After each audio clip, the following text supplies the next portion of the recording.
Olá a todos, vamos então passar agora à terceira parte da nossa sequência didática relativa à prosa barroca e ao Padre António Vieira.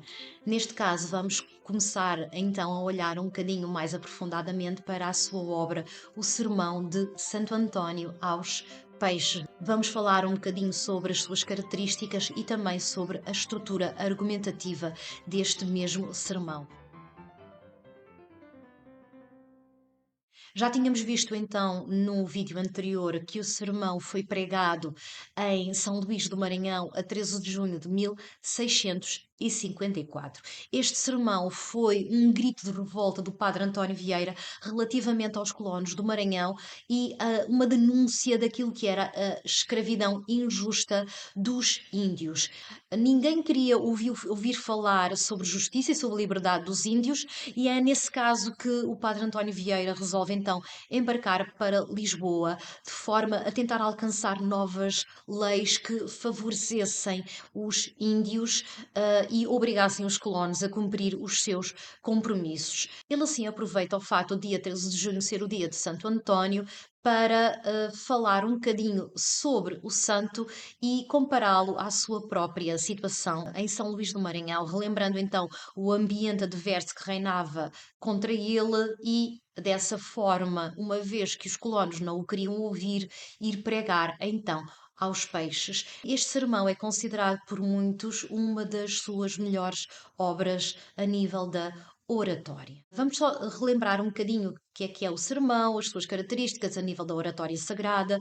Ora, a oratória sagrada é a arte de convencer e persuadir o público acerca da verdade de uma mensagem religiosa. É simultaneamente um exercício não só de raciocínio, mas também um jogo de imaginação. Serve para convencer, serve para persuadir e, ao mesmo tempo, para atuar sobre a vontade e incitar à prática. A definição de sermão é a seguinte: é um discurso oral, geralmente longo, pronunciado numa cerimónia de cariz religioso, num púlpito perante um auditório de crentes. Serve para criticar, serve para repreender também.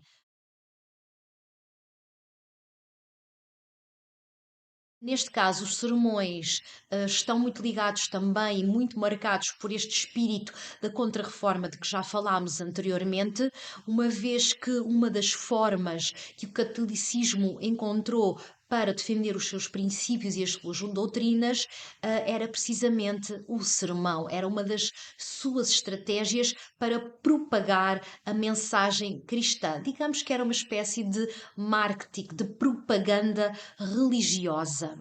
O padre António Vieira acabou por realizar muitos sermões e muitos dos seus sermões abordavam temáticas sociais, políticas que ele associava então a questões também religiosas, de modo a poder condenar e fazer com que as pessoas alterassem os seus comportamentos de maneira a alcançarem a salvação da sua alma. O padre António Vieira está a falar numa época em que a mentalidade barroca associava a ideia de salvação com a ideia de pecado e o receio da morte, e ao mesmo tempo, a nível também da maneira como estruturavam os seus discursos, no que dizia respeito à ostentação e ao excesso. É daí que a prosa barroca está muito ligada a uma grande, forte carga retórica da linguagem.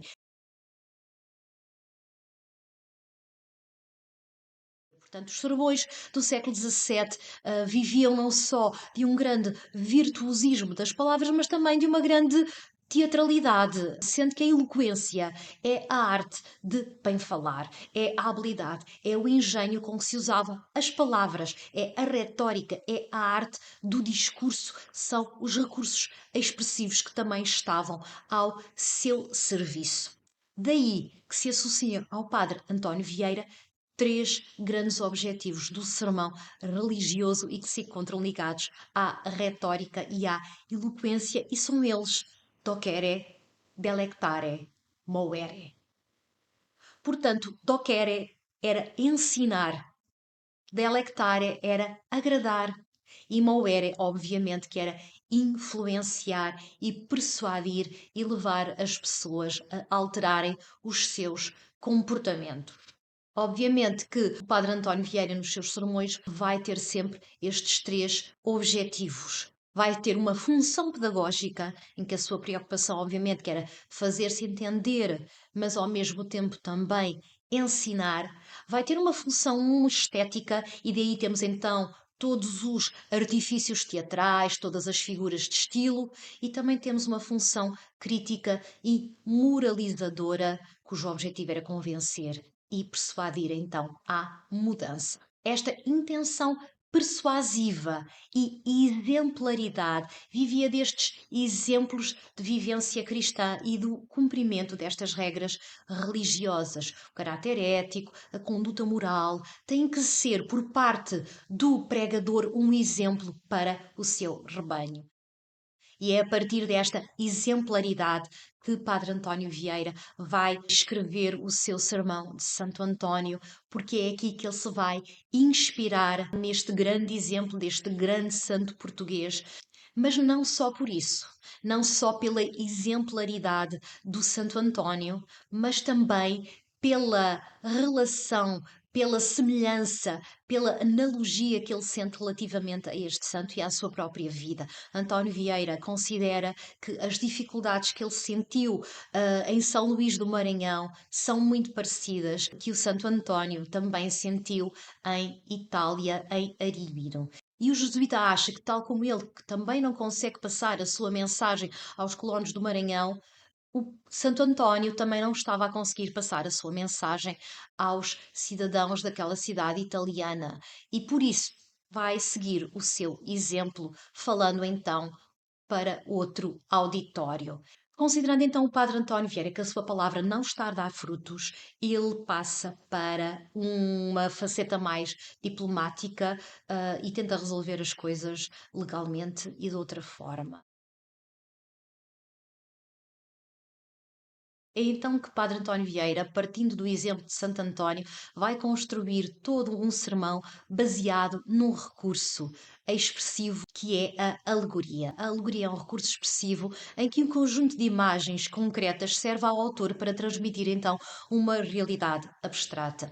O Padre António Vieira quer criticar os seus ouvintes, vai compará-los aos habitantes da cidade de Arímino, mas de uma forma subreptícia. Ele quer criticar por estar a ser hostilizado, uma vez que ele defende os índios de serem escravizados, mas considera que no dia de Santo António, que em vez de pregar sobre Santo António, vai então pregar como ele. Vai simular um sermão aos peixes, em que vai representar metaforicamente os pecados do seu auditório e vai criticar os peixes ferozmente. O seu único objetivo é precisamente libertar os seus ouvintes do pecado e conduzi-los à salvação. O seu objetivo é sempre positivo, é sempre de ajudar, é sempre de alterar comportamentos para que os colonos do Maranhão não entrem por caminhos que depois os levam ao inferno e não ao paraíso.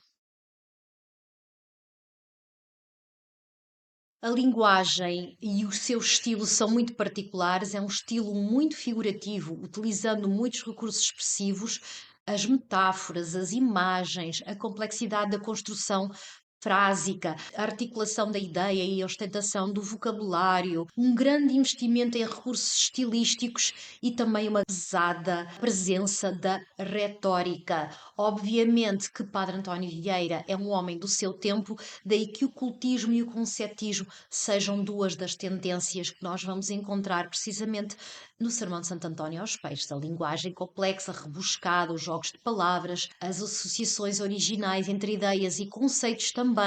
A linguagem tem que ser também muito teatral e tem que ter, obviamente, uma função persuasiva. Acima de tudo, ele quer várias coisas. Ele quer convencer os ouvintes, ele quer recorrer à argumentação para poder desenvolver também as razões que expõe e aplicar uma função apelativa à sua linguagem. Temos então a estrutura argumentativa do sermão. O sermão, no geral, tinha que ter três partes: uma introdução, um desenvolvimento e uma conclusão. Na introdução havia de ter uma unidade de tema e ter sido planificada com rigor. O desenvolvimento tem que ter os argumentos e as provas e, obviamente, a conclusão será para persuadir e para terminar. Portanto, o sermão terá de ter 3 partes, sendo a primeira um exórdio, a segunda parte uma exposição e uma confirmação e a terceira parte a peroração. No caso do Sermão de Santo António aos Peixes, vamos ter então estas 3 partes, sendo que o sermão é dividido em 6 capítulos, tendo um exórdio, uma exposição e confirmação e uma peroração. Um capítulo para o exórdio, um capítulo para a peroração e os restantes capítulos para a exposição e para a confirmação. Normalmente todos os sermões baseavam-se e desenvolviam-se a partir de um conceito predicável. Será o ponto de partida para desenvolver todo o sermão. O que é o conceito predicável? O conceito predicável é uma frase retirada da Bíblia, portanto será um texto bíblico que serve de tema a desenvolver com a intenção de alcançar uma demonstração de fé e verdade moral. No caso do Sermão de Santo António aos Peixes, o conceito predicável é retirado do Evangelho de São Mateus 5:13 e é o seguinte: Vós estis sal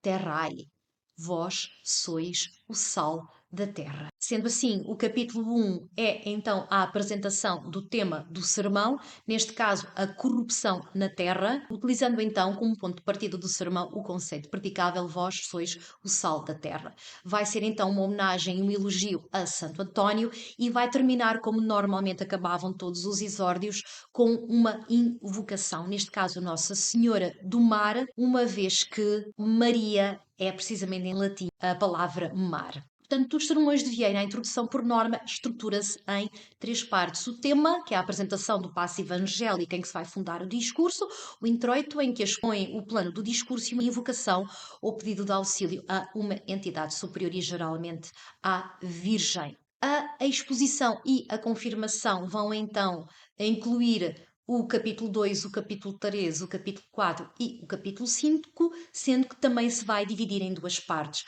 Uma primeira parte que são o capítulo 2 e o capítulo 3, com os elogios aos peixes no geral e em particular, e o capítulo 4 e o capítulo 5, em que serão as críticas aos peixes no geral e no particular. O capítulo 6 já será então a conclusão, é a peroração, e temos então uma retoma dos louvores aos peixes, um julgamento dos homens, uma autocrítica do pregador e vai terminar então com um apelo final aos peixes, e neste caso vai ser então o apelo ao louvor a Deus. Terminamos então aqui uma primeira abordagem ao sermão de Santo António aos peixes. Na sequência a seguir, iremos então analisar mais aprofundadamente este sermão.